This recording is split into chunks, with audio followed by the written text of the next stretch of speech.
فرعون کی ایک باندی تھی، مسلمان ہو گئی۔ عورت تو کمزور ہوتی ہے، پھر وہ باندی ہو تو اور کمزور ہوتی ہے، اور کلمہ چھپتا نہیں ہے۔ اس کا ایمان اس کے دل میں تھا، پر وہ نکل ہی پڑا۔ خوشبو کون چھپا سکے؟ خوشبو کیسے چھپ سکتی ہے؟ اس کے ایمان کا پتہ چل گیا۔ فرعون نے اسے پکڑوایا۔ اس کی دو بیٹیاں تھیں، ایک دودھ پیتی تھی، ایک انگلی پکڑ کے چلتی تھی۔ اس نے بڑے کڑا میں تیل ڈالا، اس کے نیچے آگ جلائی، تیل کھولنے لگا۔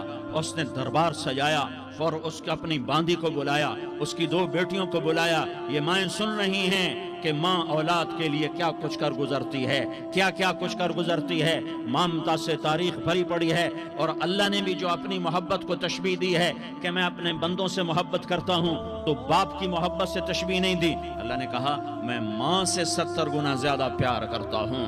اس نے کہا، فرعون نے کہا اگر تو موسیٰ کے رب پہ ایمان لائی تو تیری دونوں بیٹیوں کو جلا دوں گا اس تیل کے اندر، اور تجھے بھی جلا دوں گا اس تیل کے اندر۔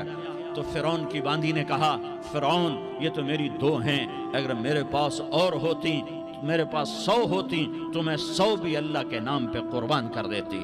فقض ما انت قاض، کر جو تجھے کرنا ہے۔ انہیں بڑی بیٹی کو پکڑا، انہیں کہا اماں، ہائے ہائے، اس ماں سے پوچھو جس کے آگے جلتا ہوا تیل اور اس کی بیٹی کو ڈالا جا رہا ہو، اور وہ اماں کہے، اور اس کا ایک بول ماں کا، ایک بول بیٹی کی جان بچا سکتا ہو، کلمہ کفر کہہ جا، گھر میں جا کے توبہ کر لے، معاف ہو جائے گا، میں قربان جاؤں۔ ایک مقام ایمان کا ایسا آتا ہے کہ قربان ہونا زیادہ محبوب ہو جاتا ہے جان بچانے سے۔ انہوں نے کہا اماں، انہوں نے کہا بیٹی صبر، اللہ کے نام پہ قربان ہو جا۔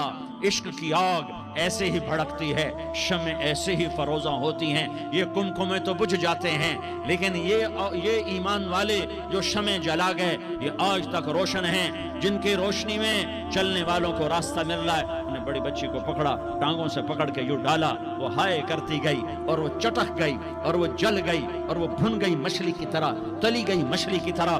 ماں ہے، اس کا کلیجہ پھٹ گیا، لیکن آنکھوں سے آنسو کا ایک قطرہ نہیں نکلا۔ صبر دیکھنا ہو تو اسے دیکھو، صبر پڑھنے سے نہیں آتا، اسے دیکھو، اسے دیکھو، ایک قطرہ نہیں نکلا۔ تو اس نے کلیجہ پھٹ گیا، تو اللہ نے ماں کی آنکھوں سے پردہ ہٹایا، اور اس نے دیکھا اپنی بیٹی کی روح کو نکلتے ہوئے۔ بیٹی کہہ رہی اماں صبر کرو، ابھی جنت میں اکٹھے ہو جائیں گے۔ پھر انہیں چھوٹی بچی کو پکڑا، دودھ پیتی، جسے پتہ بھی نہیں میرے ساتھ کیا ہونے والا ہے، اس کی تو آہ بھی نہ نکل سکی، اور اسے انہوں نے تیل میں ڈال دیا، اور وہ جل کے کوئلہ ہو گئی۔ ماں کی آنکھوں سے پردہ ہٹایا، اللہ نے ماں نے بچی کی روح کو نکلتے دیکھا کہ اماں صبر صبر، ابھی اکٹھے ہو جائیں گے۔ پھر جب اس کو پکڑنے لگے تو اس نے کہا فرعون میری ایک خواہش پوری کرو گے؟ کیا؟ کہ جب مجھے بھی جلا دو تو مجھے اور میری بیٹی کی ہڈیاں باہر نہ پھینکنا، ہمیں کٹھے کہیں دفن کر دینا، کٹھے کہیں دبا دینا۔ فرعون نے کہا ہاں تمہاری یہ خواہش پوری کر دی جائے گی۔ ہاں، دنیا میں اللہ فرعونوں کو مہلت دیتا چلا آیا، لیکن فرعونوں کو مار کے دکھایا۔ نمرودوں کو مہلت دیتا چلا آیا، پھر نمرودوں کو مار کے دکھایا۔ قارونوں کو مہلت دی، پھر قارونوں کو مار کے دکھایا، پھر جنت اور جہنم کا نظام بنایا۔ پھر ایک دن مجھے بھی کھڑا کرے گا اور تمہیں بھی کھڑا کرے گا، پھر ایک طبقہ جنت کا حقدار بنے گا، ایک طبقہ آگ کا حقدار بنے گا۔ پھینک دیا، جل گئی، ہڈیاں نکل آئیں، انہیں ہڈیوں کو اٹھا کر زمین میں دبا دیا۔